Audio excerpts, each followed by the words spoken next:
Here's a record. Let me pull Okay, now watch my. what you're saying. Yep, yep. Well, you don't have to watch you're saying that much yet. This is not the formal part of the podcast. This is what the. Yeah, but it can be heard sometimes in certain That's true. places. Oh, I don't know if I had cut and paste incorrectly, but the the title of the episode, it doesn't say the promise. Somehow I it cut and pasted, and it's now the title is "Damn Foreigners." So that's kind of fun. So maybe that's today's episode. Damn foreigners. Okay. Oh, and let me put the prologue up. It's really short, but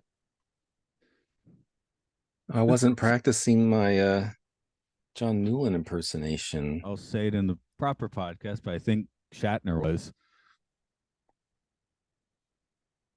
I guess maybe since Newland directs, he was kind of like picking up his vibe a little bit or something. That's the impression I got. But we'll talk about that.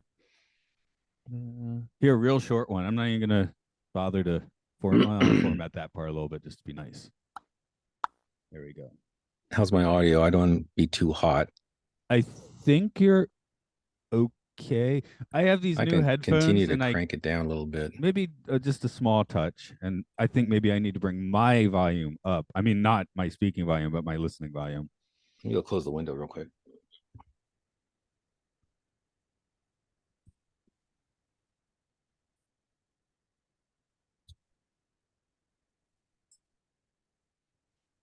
When I went to watch it this morning, I put on some for some reason my computer headphone speakers were just cranked, and then like the volume mixer like crashed for a minute. I had to go into the task manager and Oh reboot it. no. So I'm just like, it's too loud. Shatner screaming in my ear. Um, okay, then, well let's plop on into this then.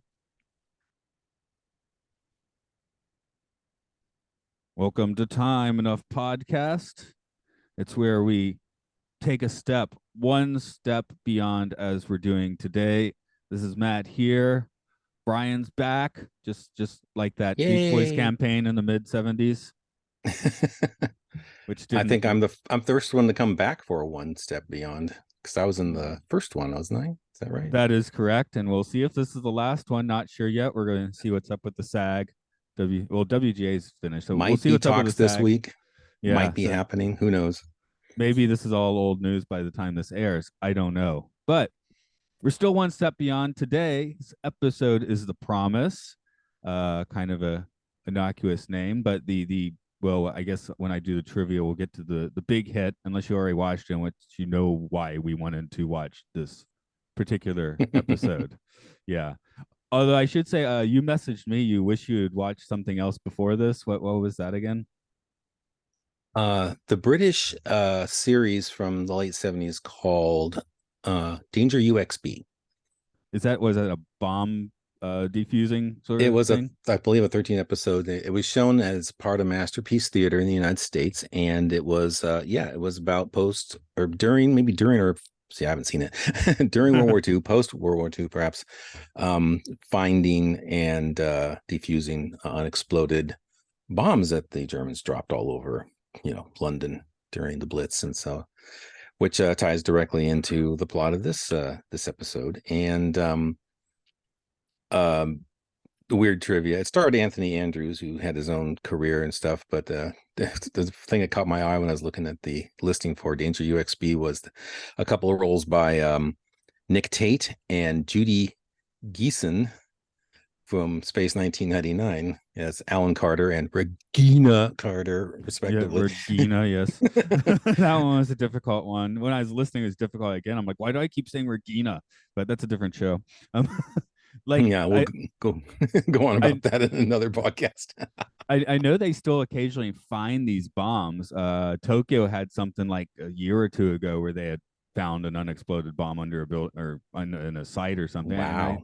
I feel like I've even heard London like somewhat recently, like in the past few years, finding them. They're still around, and they're probably even harder to defuse. You get a lot more of that corrosion that blows up Carl real good. Sorry, I'm spoiling because I assume you've watched this if you're listening to this podcast, And or you yeah, don't care. I'm curious as to how often someone was just minding their own business in London, and the house next door exploded from a bomb that was dropped 20 years ago or something like that. I assume that happened, but I don't know much about that history, so I Well, couldn't yeah, tell and you. was it Southeast Asia? Well, lots of places still have like unexploded minefields from various conflicts, and so Right. that, that's a big deal. So Minefields are the real bad ones. skip the minefields. Uh, Definitely. I will give a bit of trivia on this one. The original air date was November 22nd, 1960. As always, this is directed by host John Newland.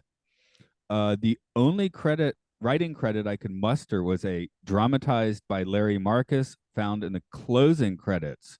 Weirdly, this one on IMDb had no writing credits, and I was like, well, I guess I'm just gonna have to go with what's actually in the show. So that's what it said. Carl Bremer was played by William Shatner. You may have recognized him from films such as Incubus, Big Bad Mama, and Kingdom of the Spiders. Oh yeah, that was a great one. Right on. Ben Wright played Captain George Davis. His career was wildly expansive with bits on every TV show you can think of in the 1950s and 1960s. Appearances in major films such as The Sound of Music, where he played Herr Zeller, and plenty of Disney voice work ranging from 101 Dalmatians to his final role in The Little Mermaid. Did you want to say more about Ben Wright, by the way? You said you had some Ben Wright trivia on the Well, mind. yeah, So he just had a lot of he had a lot of genre credits and just so much 70s and 60s TV. He had $6 Million Man, I was almost surprised. I'm not too surprised. I wouldn't have been surprised if he turned up in Star Trek. And it's funny, I kind of did a little search the other day on the people who've done the hat trick. Since we're doing Shatner, he's done Twilight Zone, One Step Beyond, and of course Star Trek. There's about 2 dozen, I think, actors have done all three series. But Max himself, he was in The Intruders. No, wait, is Intruders? Yeah, I don't he's in know. the Outer It's not what Limits. I thought it was. Is he in the Outer Limits as well? Mission He has a credit Impossible. for that. Yeah. He has Oh, 208 here it is. Invaders. credits. He's also in the Invaders. That's what I was going to call him out for. So that's kind of contemporaneous with Star Trek. So, Yeah, oh, and 208. two Irwin Allen Sills. Oh, okay. Sorry, Math a Meth, Time Tunnel and Voyage to the Bottom of the Sea, but not Tales of Lost the in Space. Golden Monkey. That sounds exciting. As the Singing Frenchman. Okay. Anyway, 208 credits, which was somewhat intimidating when doing the trivia. So I thought I'd roll the ball your way for a second. That was my point. He's got a lot of stuff. Yeah, Outer Limits. Okay, so that gives you the hat trick of Outer Limits, Twilight Zone, and One Step Beyond, which is itself pretty amazing. That's the anthology one for sure. Hmm. In stark contrast, Lois Bremer was played by Deidre Owens. IMDb lists a slim 20 credits for her, though folks who follow this podcast may remember her appearance on The Twilight Zone as one of those 20 credits as Barbara Stevens, I believe, but I cannot for my life remember which episode that was. Oh I do. gosh, I I was definitely gonna. remembered her face. What's her name again? Lois Bremer. I guess if you do that in Twilight Zone, I was doing a quick run on IMDb to do this, and when I clicked on the name, it took me to the Twilight Zone. Like, I'm not going to dig through every episode right now. Sorry, folks, I had to do trivia in a rush today. I think Lois was the name of the character. Is that the actor's name? The actor's name is Deidre Owens, and Oh, Deidre. her character on Okay. the Twilight Zone is Barbara Stevens, but I was not able to uh Oh cross yeah. reference. Yep. We'll While you're find doing that, in I'll a talk quick about our second. last I'm trying person. to. While you're doing that, Queenie Leonard was our psychic spotting nurse O'Brien. After starting in British Cabaret, she was a Hollywood player in the 1940s in films such as And Then There Were None and The Lodger. Later on, she would also do voice work for Disney, appearing along with Ben Wright in the aforementioned 101 Dalmatians. Okay, you're the man in the chair. Okay, I got Deidre here. Okay. Uh, you're not gonna believe this, but she was in one of the three Twilight Zones that Ben Wright was in. So this is the second time they worked together, probably. And then It 101 was Dalmatians. So Judgment Night. It's like those two have crossed paths many times. Yeah, this episode's a weird nexus of of actors. Okay, Judgment Night was a long time ago for this podcast, so I don't feel bad for forgetting that. um, it's a short prologue today, so there was also a long outro, but I feel like the outros. Well, now I've already spoiled the thing somewhat, but yeah, whatever. Here's the short prologue. Yeah, there was also a like a secondary prologue after uh after the first scene. Let's see. None of us is ever really prepared for that moment when the thin shell of reality cracks and the world of unreality, a psychic world, is thrust upon us. Which is a Radio. very short prologue. It doesn't really tell you anything about what's It going on. sounds cool, but it doesn't really say anything, does it? Well, let's talk about for a second one odd thing about this episode. Of course, we are dependent upon YouTube to watch these things because they're so out of print and lost to the wind. But this episode is notably about 5 minutes short. It's about 20 minutes to 25. And so Yes. I'm starting to wonder if somewhere down the line something was edited out of it, an entire scene perhaps. And I'm wondering if that accounts for it being maybe a little disjointed. I think, well, we'll get into the story here. We've come If across you another couple episodes which seem to maybe have a scene or two cut out, maybe for syndication at some point. possibly this was had the Sci-Fi Channel logo of the 90s in the corner, so it was probably recorded off Right. cable. And we're missing the credit sequence except for a flash of it. So there's another minute, Mm. basically making it syndication length. So that would be my guess that we've lost the originals and are stuck with the syndicated ones now. Well, should we get into like the synopsis of the episode? And Sure, sure. Um, this is one where I felt like the meaty story in the middle was far more interesting than the twist. I will say that. I was, mildly fascinated by all the, bomb diffusing stuff. Uh, the twist at the end is like, whoo, isn't that weird? so our focus in this episode is Blowing up Shatner real good. blowing up Shatner real good, but he plays a German Luftwaffe pilot and bomber who was shot down and was, I guess, incarcerated briefly in and around Coventry around the time Coventry got the living crap blown out of it.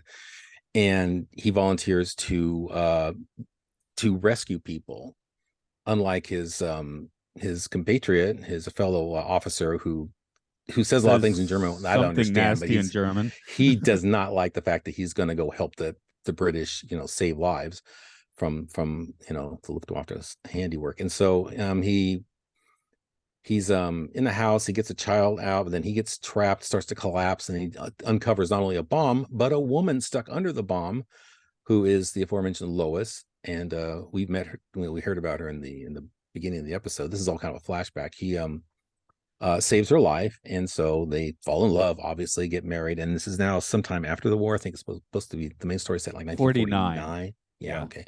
And she's pregnant with their first child, and his colleague in the military calls him up for one last bomb defusal, even though his wife said, stop doing that, you're gonna get yourself killed. Well, guess what? He gets himself killed.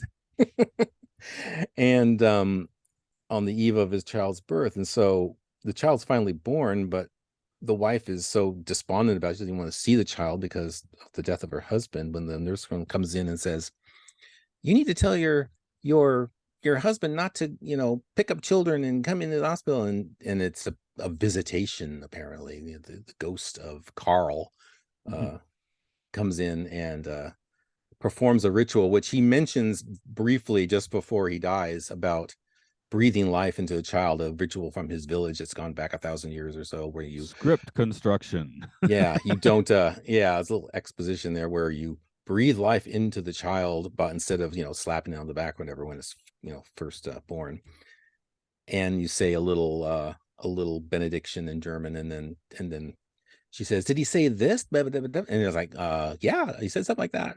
And still the doctor like gives the nurse hell about it because he's not so much creeped out, but just kind of annoyed that she's being distressed by this news of this visitation.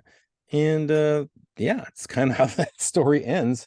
with John Newland at the end, of course, going on like these people are still alive and they swear this all happened. And it's shades of Criswell, like it's secret testimony. I guess his writing is a little better in Criswell's, but it doesn't stand out as much, does it? No, but I was noticing in some of these episodes, he's got the same dramatic, weird lighting behind him where the lights come up on his face and the background shifts a little bit. And it looked very Criswell to me. It looked like it's straight out of a Plan 9, really. Yeah, yeah. Plus the hair. His hair yes, kind of reminds me of Criswell's hair. I think the bit at where that I think every episode starts with that, but since we were watching this, this YouTube Mhm. unintentionally edited one, we missed that at the beginning. But I think all of these do have him Criswelling it at the very beginning for the standard one step beyond spiel. But yeah, I would like doing these. You do start to appreciate just how Serling's prologues and outros are, well, somewhat better constructed, snappier, you know. I mean, like I said, I like this one. It sounds like kind of trippy, but it says absolutely nothing whatsoever. It's like when Disney starts Yeah. unveiling their new project where stories will make dreams your new magic, you know? What does that mean? And I haven't watched much beyond the episodes we've covered, but it seems like Newland is like really kind of, slamming the skeptical community at the end. And they like, explain this basically, you skeptical people. Yeah, he's not going to be doing articles for the Skeptics Monthly or whatever it No. is, which is fine. I'm not complaining, just saying he wouldn't do that. So, go ahead. The year so is leading into something that's fine. Might be the same thing. So I was going to ask you, what was your take on Carl's like, well, defection for lack of a better term, but change of heart about the British? He was incarcerated in Coventry. He saw the bombing of Coventry firsthand. And I get the feeling that somewhere in there, this is where there might have been a missing or, scene that was deleted for time, that he had some sort of change of heart, like he was watching the bombs fall or something, and it made him think about his career choices and the fact that he's incarcerated here, and thought maybe he turn around, do good. It's not like he met the woman first off. I mean, he volunteered to go out and help with the rescue efforts. So what do you think? Do you think that's something that they just forgot to write in and we're just supposed to accept it? Or do you think that there was like a missing, because it felt like somewhere around there was some missing piece of the story? I guess when something like that happens, sometimes we stitch in what it is ourselves. So what came to my mind is maybe this is Captain Yossarian's solution from Catch 22, right? Because he's going to be put into military prison for dereliction of duty, or he keeps dropping bombs on people. So I was like, well, maybe this guy's got the same problem. So when the enemy, there's lives at stake, just lives are at stake, and like, can you help us? And it's a way out. He just takes it. Well, he owns up to it in the very first scene. We see, a local woman comes into his shop. I think now he's in London, right? He's not in Coventry. He's living in London. He's in his shop, and the lady was very displeased that there was, an ex-German officer running this shop. And he comes out and says, what am I supposed to tell her? That I was a Nazi? I was, Did the Kaiser poison people with poison gas? Yeah, he did, even though I think that was the previous World War. But yeah, he was owning up to it, and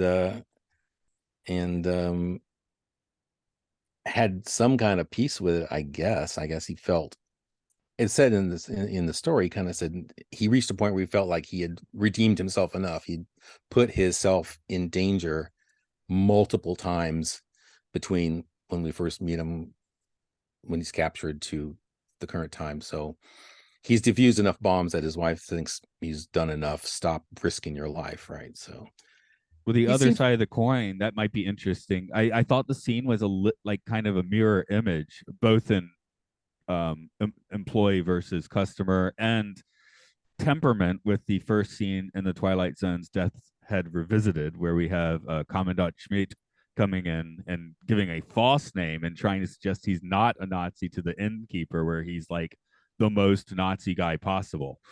Right, But right, this right. guy is the least, well, while still having been a Nazi, he's the least Nazi guy possible, I guess. Um, yeah, they say straight up he's part of the party. He's got like the Iron Cross. Okay, because I mean, we do have to make the distinction that there are people in the German military in World War II who were definitely not Nazis. Well, yeah, there's the rank and file civilians where a lot of them just kind of went along with it, and was complicit by their silence in a way. But yeah, there were those who were very gung ho That's one of the Nazis, and that's one people of the kind of things in that between makes somewhere. Yeah.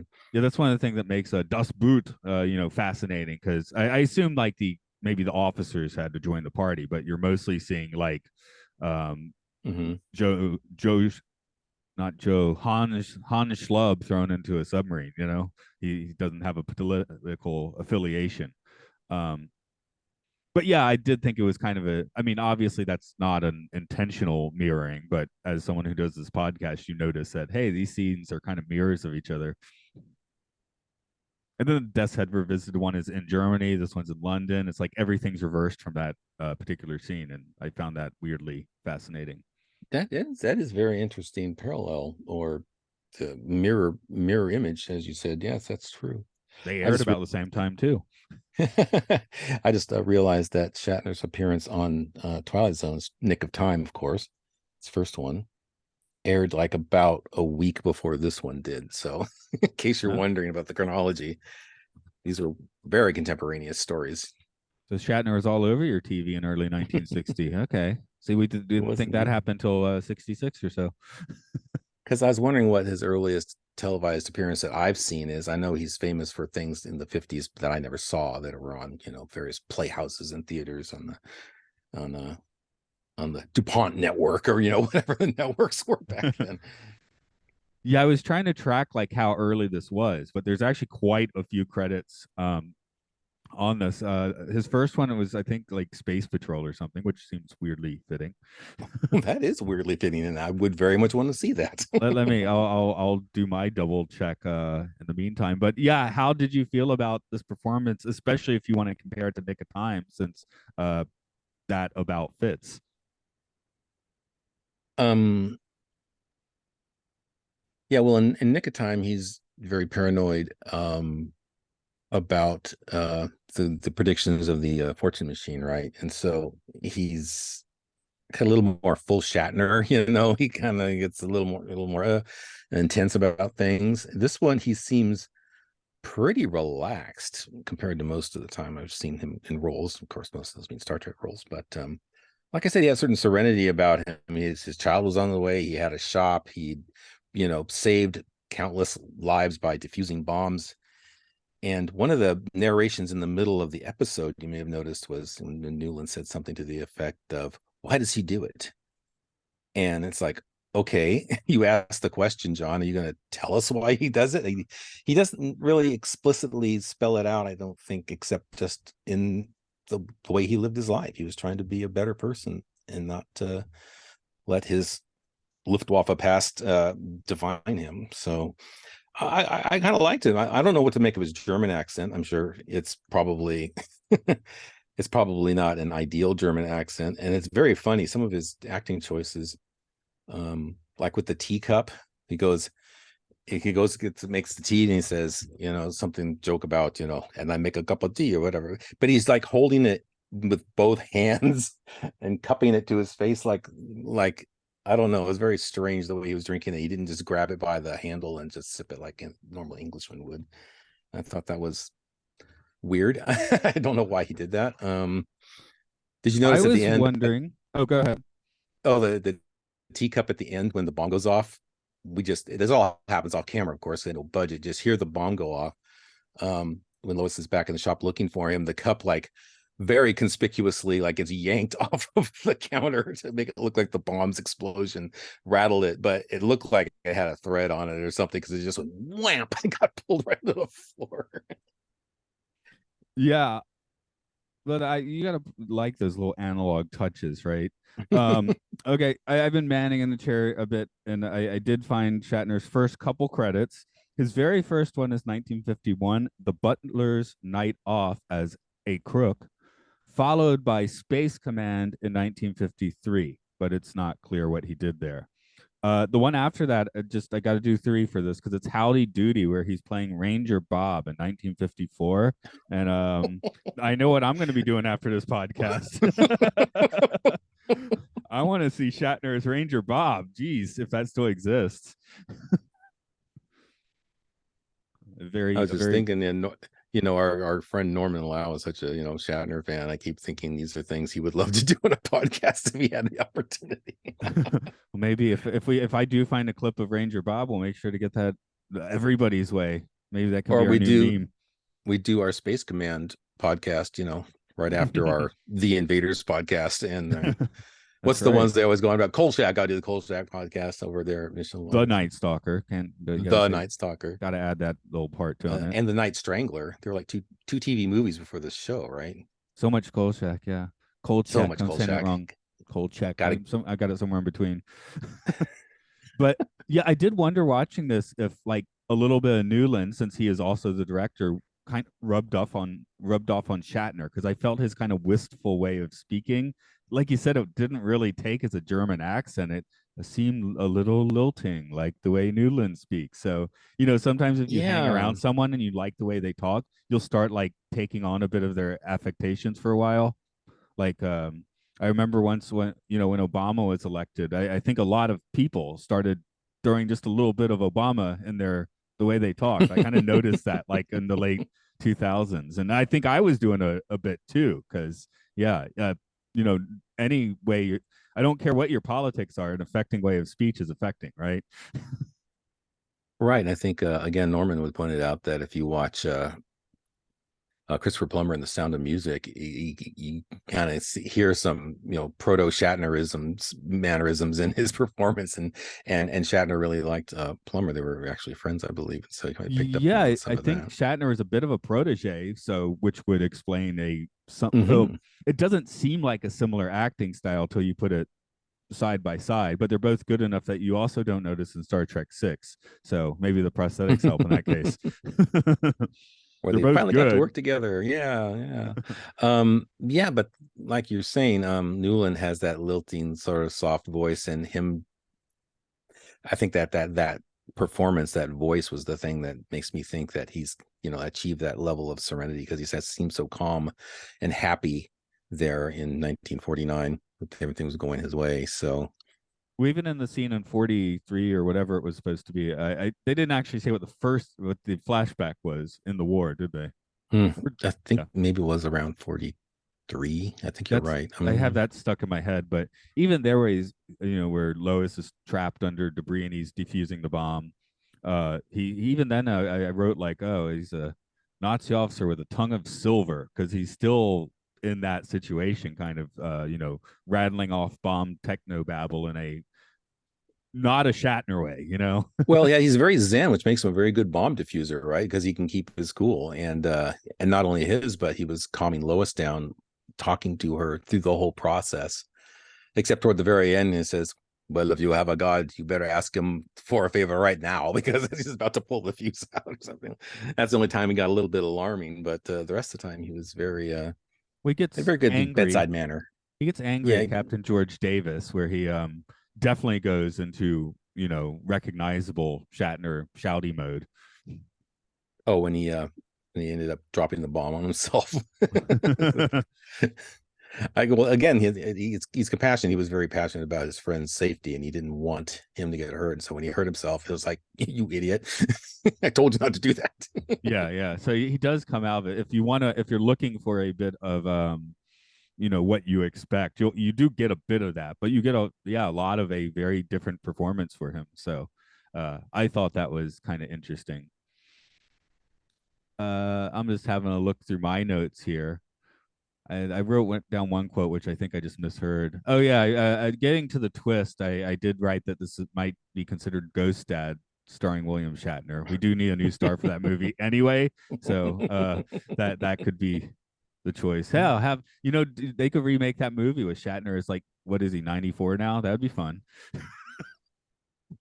Thing about I guess a lot of One Step Beyonds is that the story plays out and there's nothing really particularly weird happening during the story. Like last week you did Sally, right? If you see Yeah. Sally, the twist always comes at the very end, and it's like the ghost story twist. It's like you saw her, and yeah, it becomes a little like Large Marge and Pee Wee's Big Adventure. It's like it was 10 years ago tonight.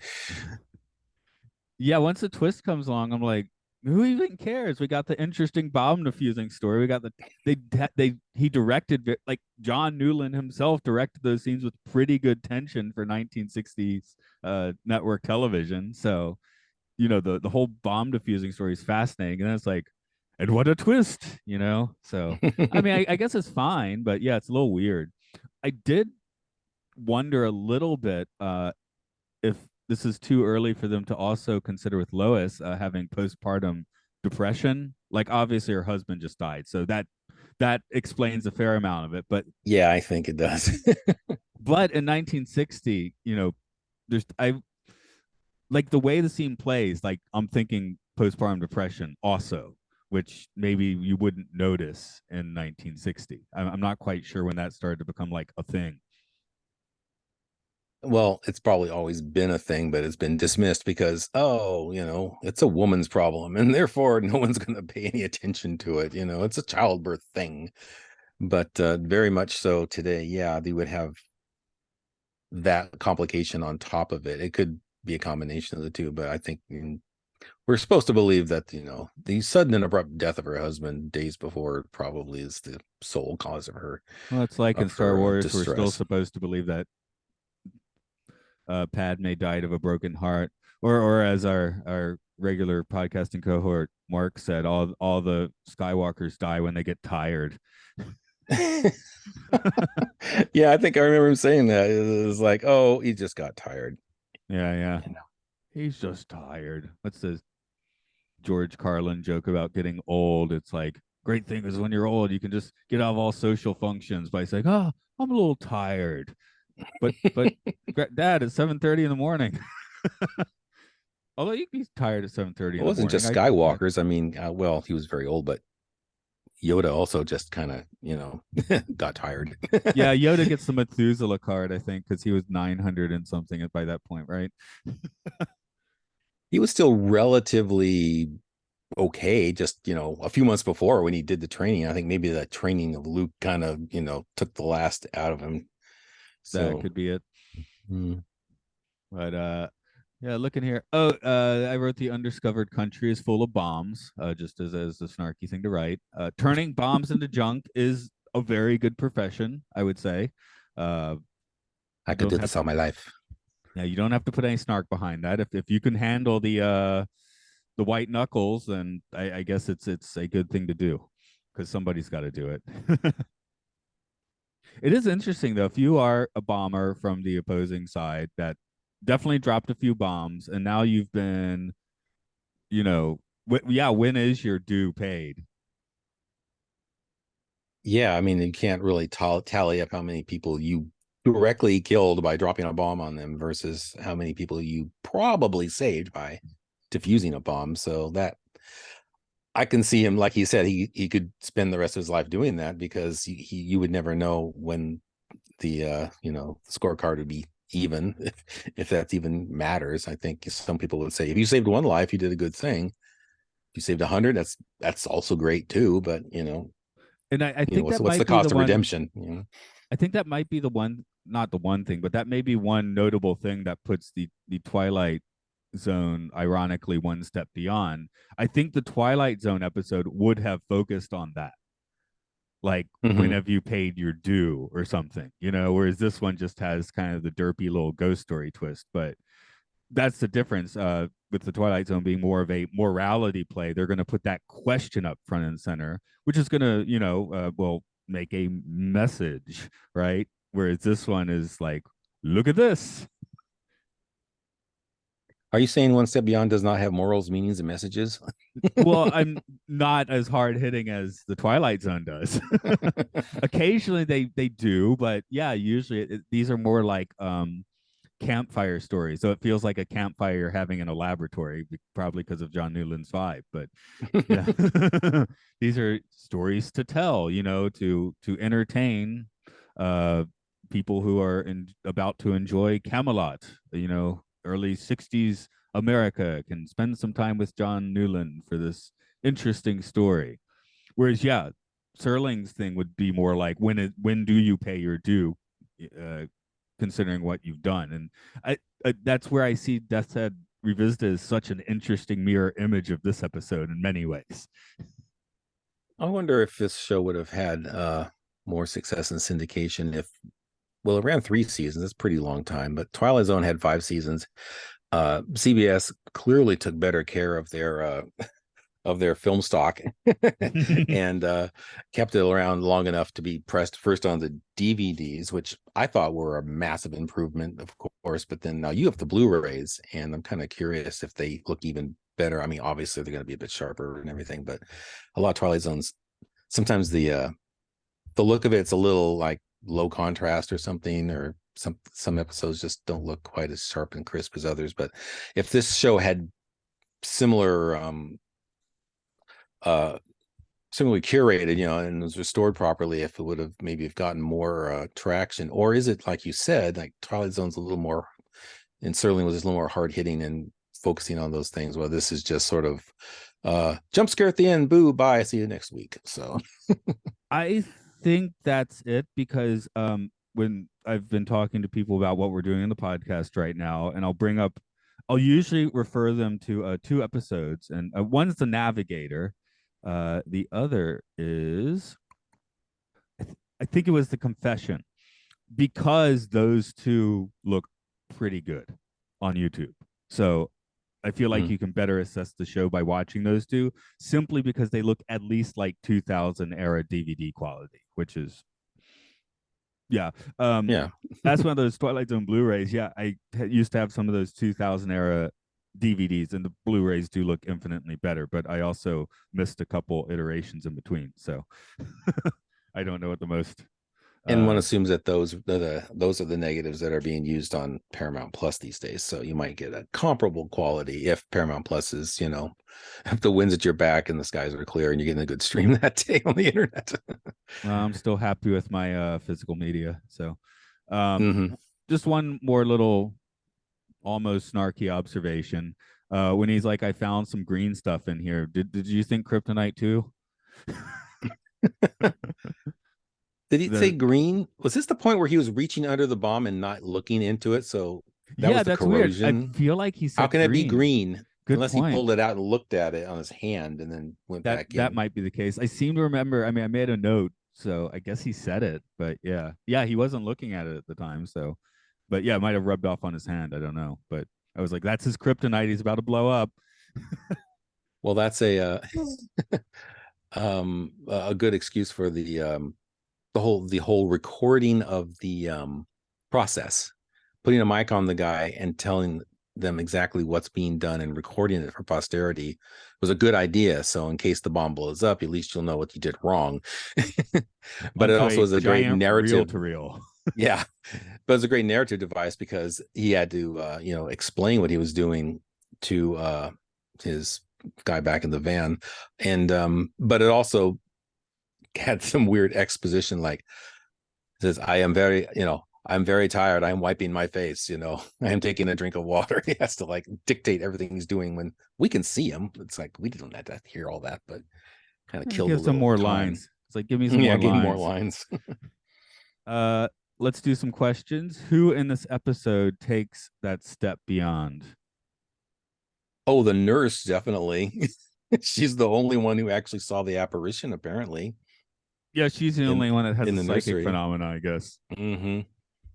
And and then secondhand, everyone who hears the story, I guess, the child got his first breath from his father, which kind of raises the question, well, he was a ghost. So did you breathe ghost breath into him? Is he going to become a zombie Yes. now? What's is the Yes. child is this the child going to become a devil or something as a result of He'll this? become a German villager.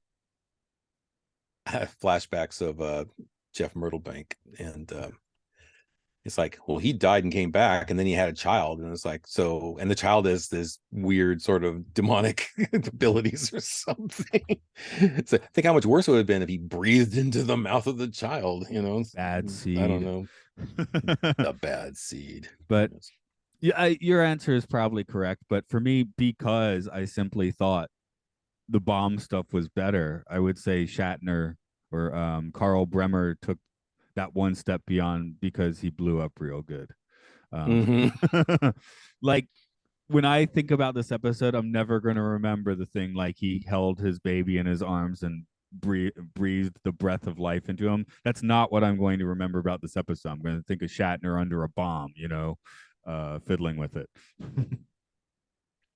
And like so much of the low budget stuff, it's like we don't get the actual explosion, we don't get the actual visitation, everything, all the interesting things happen off camera. Yeah. We just kind of Although see the I don't reactions to them. I think we can't see the visitation because they do go and check, right? We actually do see that room. So it's not a budget concern. That's fully a narrative concern because all you would have had to do is, make another shot on that set with the guy you've hired for the week. Well, again, we have that whole set of the nursery, and it served one function. It was a place for John Newland to stand and do his Right. narration. It might have made more sense if there was an actual visitation scene and we see his ghost pick up the baby, breathe into it, say his little words, put the baby down, and vanish. Again, we were missing 5 minutes of this episode, I think, and something's somewhere that's missing. That might have been that scene, but then by taking it out, it just makes it an anecdote. So Does it that just make depends on whether or not they something filmed it. Yeah. does that make something like the Death Waltz better where we clearly see that scene? Mm.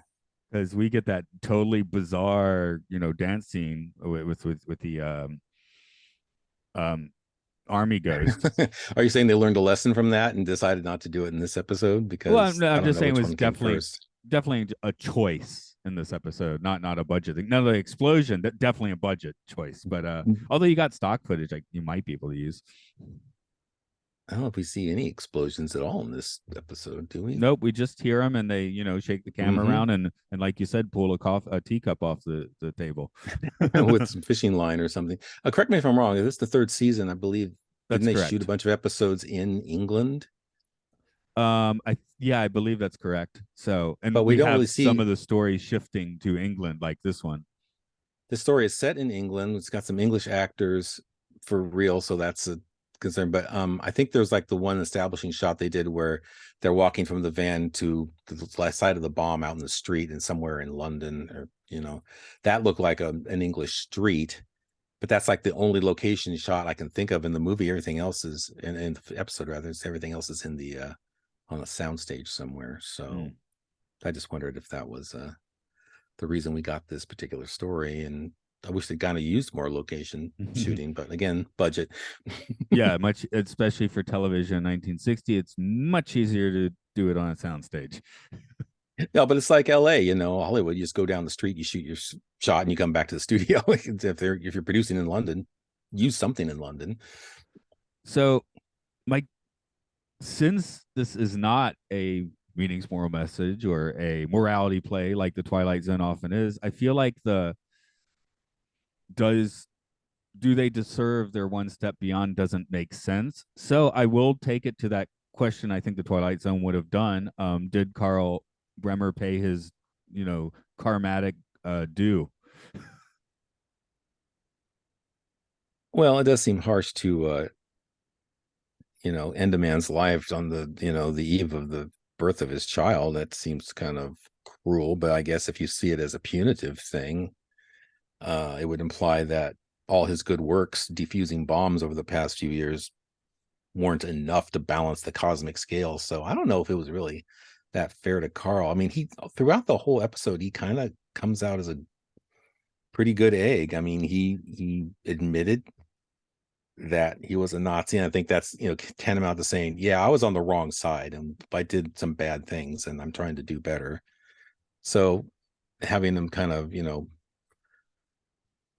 taken out at the very last possible minute, because he was, even if he successfully defused his bomb, once he had a baby, he was probably never going to do it again once he had that baby in his arms. But maybe the visitation, pays him his karma back. Like, okay, you blew up real good, but the universe is going to allow you this little bit just to make sure you're balanced in a supernatural way. yeah, it's like he had a conversation with someone upstairs and said, can I just do this one last thing? If this is my fate for whatever reason, let me do this one last thing. And so he was allowed to do the one last I thing. retire next week. This may be an early iteration of I retire next week. Nurse O'Brien may be it's her first day on the job and she might be fired tomorrow. Does she deserve that? No. Gosh. I think the doctor was just I mean, I don't blame him for being skeptical. I'm not going to slam on the skeptics. Like it could have been some other person. But he wouldn't have said those words and everything. We're supposed to believe exactly what it's being described as. But I think the doctor's main concern at that moment was he thought she was going to freak out, though, Lois, by discussing, her dead husband. But she said herself after she got the story from her, it's like, is it really that bad? She perked up immediately. It's like, that's what turned her around, and she took the baby and, presumably lived as happily as she could.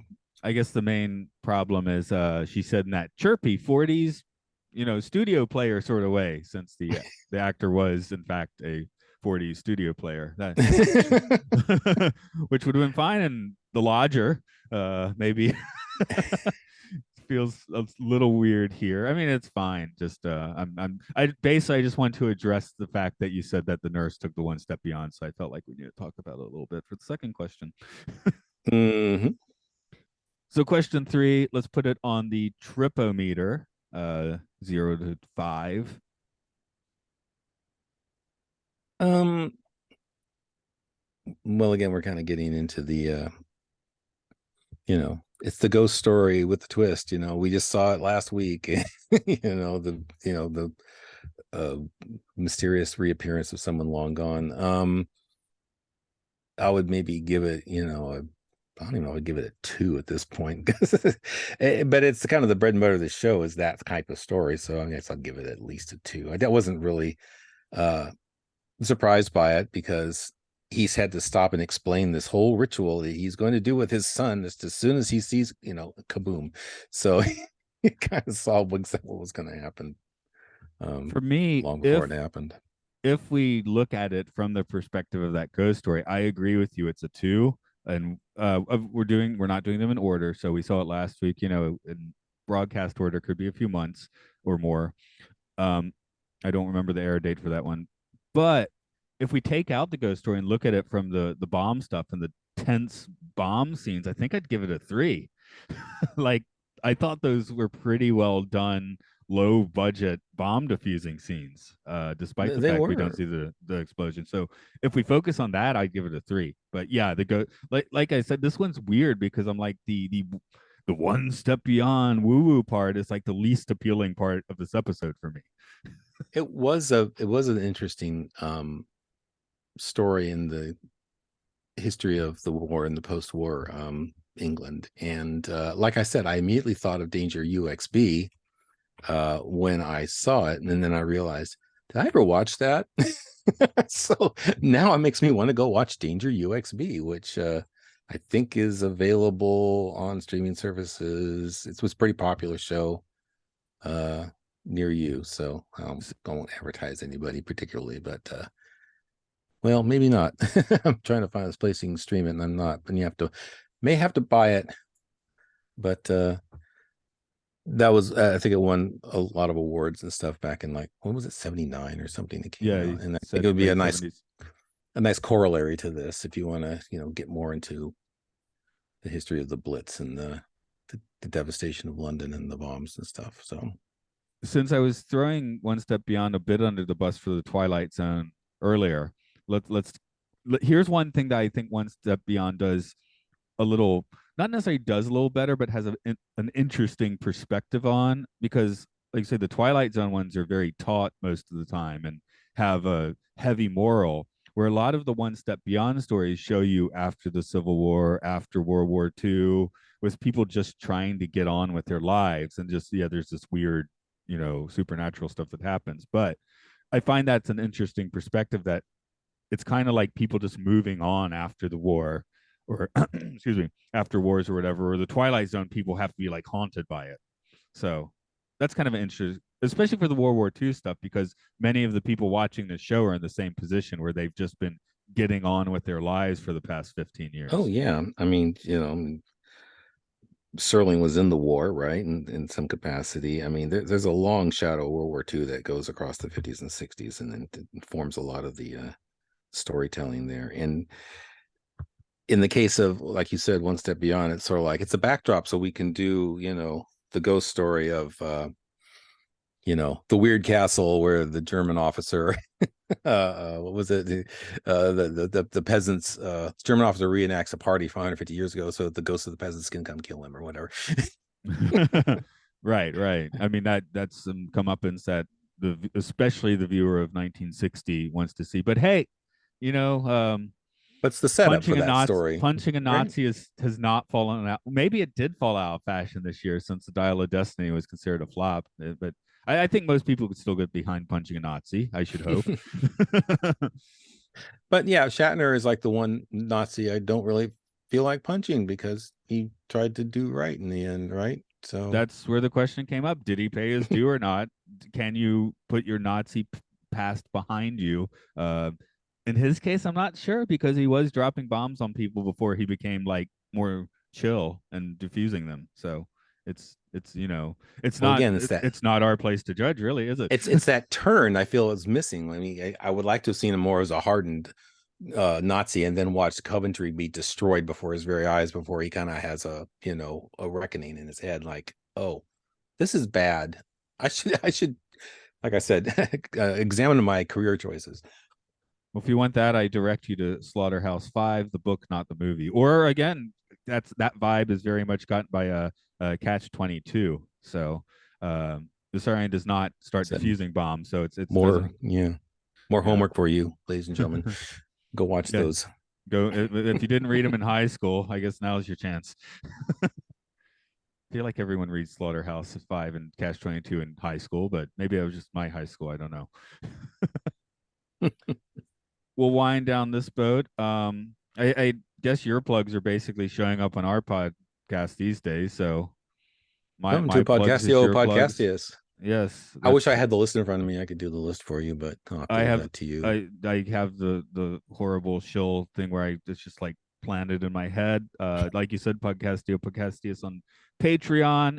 Besides Time Enough Podcast, which is on X and Facebook, we do Films and Filth, where we look at what are supposed to be really good films and what are supposed to be really bad films as rated by IMDb users. Like this podcast, we've put our lens off of Hollywood for the moment. And well, if you want to get into some weird rabbit holes, that could be the podcast for you right now. Uh, we've also mentioned the podcast 1999, where we are currently talking about the show Space 1999. And for the video gamers, there's Luke Love's Pokemon, Hyrule Field Report about the new Zelda game, Tears of the Kingdom, and the Game Show, where gamers game the game, not the games, but the games. Okay. How would you like to blow up real good if you had to blow up real good? I choose Doctor Strangelove style. Slim Pickens riding it down like a cowboy. Yeah, that it goes down as the one of the best explosions. I mean, you're right at the heart of a nuclear explosion. You might turn into Dr. Manhattan or something if you're lucky. Harry Stemper in Armageddon. There you go. That's a good one. He saves the world by blowing up real good.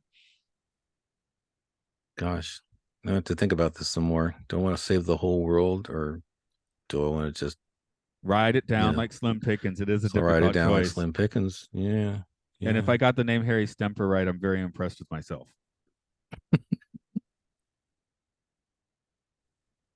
I'll cut there, let you get on your way. But now I just have to make that quick check to see if I got Harry Stemper right. Armageddon. Dun, dun, dun. His name is William. Now I forgot the name in the Fight Club. Supposed to remember that one. Harry Stamper. I was so close. Yeah, Willis's character. God, I've only seen that movie, I think, maybe once. Okay. I I was just totally I'm forgot. impressed how close I got it in. So I did say it wrong, but only slightly wrong. So okay, you said you had things to do, so I will end this recording and